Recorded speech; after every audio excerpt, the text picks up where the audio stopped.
doing that? So you wanna play with magic?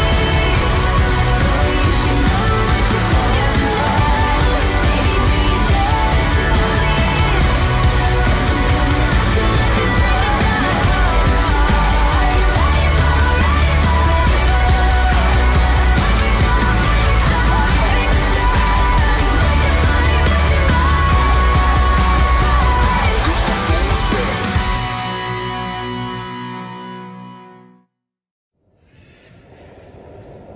Once, upon a midnight dreary, while I pondered weak and weary over many a quaint and curious volume of forgotten lore, while I nodded, nearly napping, suddenly there came a tapping, as of someone gently rapping at my chamber door. "'Tis some visitor," I muttered, tapping at my chamber door. Only this, and nothing more. Distinctly I remember it was in the bleak December, and each separate dying ember wrought its ghost upon the floor. Eagerly I wished the morrow. Vainly I had sought to borrow from my books surcease of sorrow, sorrow for the lost Lenore, for the rare and radiant maiden whom the angels name Lenore, nameless here, forevermore. And the silken, sad, uncertain rustling of each purple curtain thrilled me, filled me with fantastic terrors never felt before, so that now, to still the beating of my heart, I stood repeating, "'Tis some visitor, entreating entrance at my chamber door, some late visitor, entreating entrance at my chamber door. This it is, and nothing more." Presently, my soul grew stronger.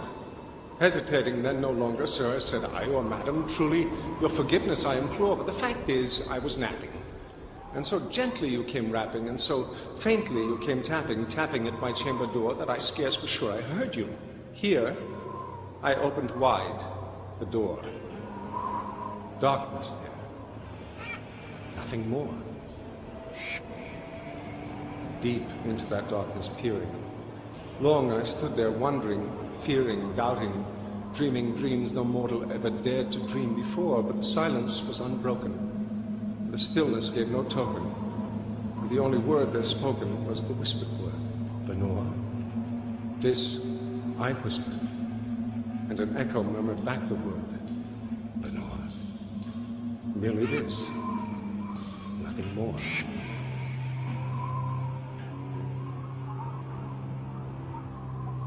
Back into the chamber turning, all my soul within me burning. Soon again I heard a tapping, somewhat louder than before. "Surely," said I, "surely that is something at my window lattice.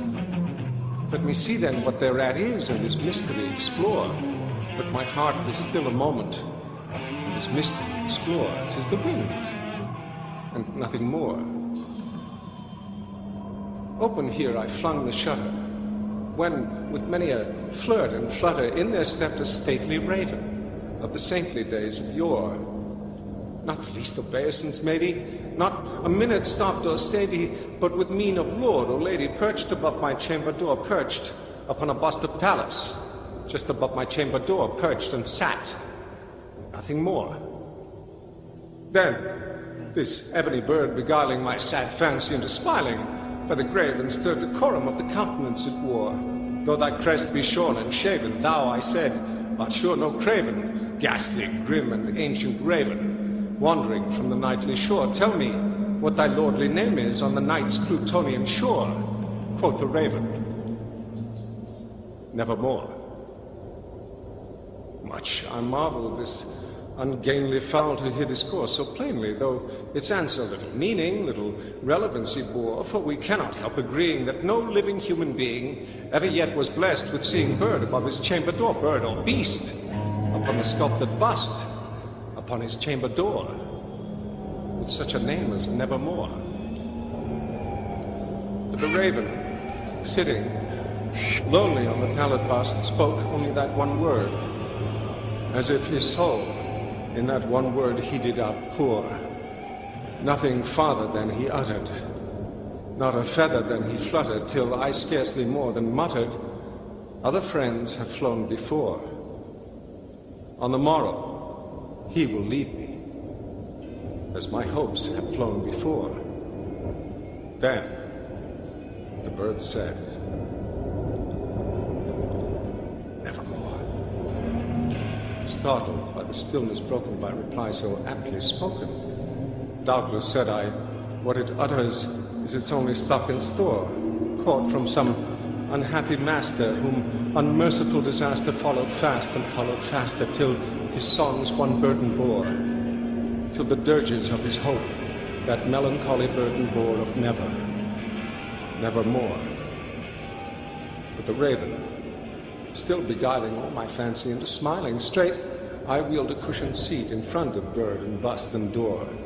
Then, upon the velvet sinking, I betook myself to linking fancy unto fancy, thinking what this ominous bird of yore, what this grim, ungainly, ghastly, gaunt, and ominous bird of yore meant in croaking nevermore.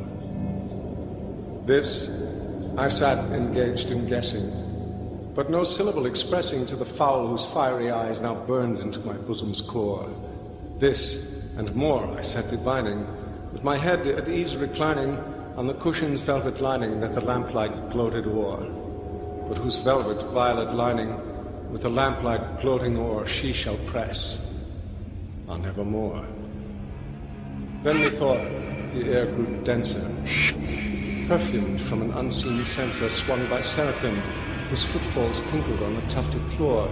Wretch, I cried, thy God hath lent thee, by these angels he hath sent thee respite, and nepenthe from the memories of Lenore. Quaff, O quaff this kind nepenthe, and forget this lost Lenore, quoth the raven, nevermore.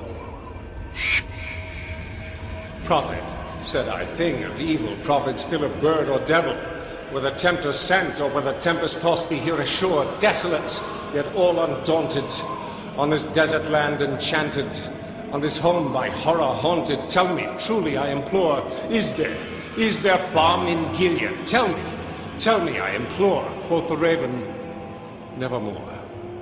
Prophet, said I, thing of evil, prophet still of bird or devil, by that heaven that bends above us, by that God we both adore, tell this soul with sorrow laden, if within the distant Aden it shall clasp a sainted maiden whom the angels name Lenore. Clasp a rare and radiant maiden whom the angels name Lenore, quoth the raven, nevermore. Be that word our sign of parting, bird or fiend, I shrieked upstarting, get thee back into the tempest and the night's Plutonian shore. Leave no black plume as a token of that lie thy soul hath spoken. Leave my loneliness unbroken, quit the bust above my door, take thy beak from out my heart, and take thy form from off my door, quoth the raven, nevermore. And the raven, never flitting, still is sitting, on the pallid bust of palace just above my chamber door.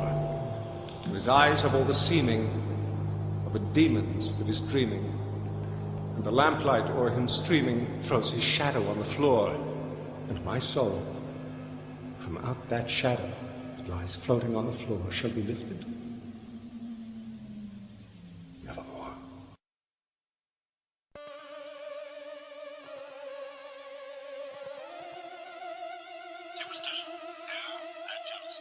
House of Metal, only here on N3 Radio. It's time to join Snafu for the best metal music mix out there. Only here on N3 Radio. In the mix.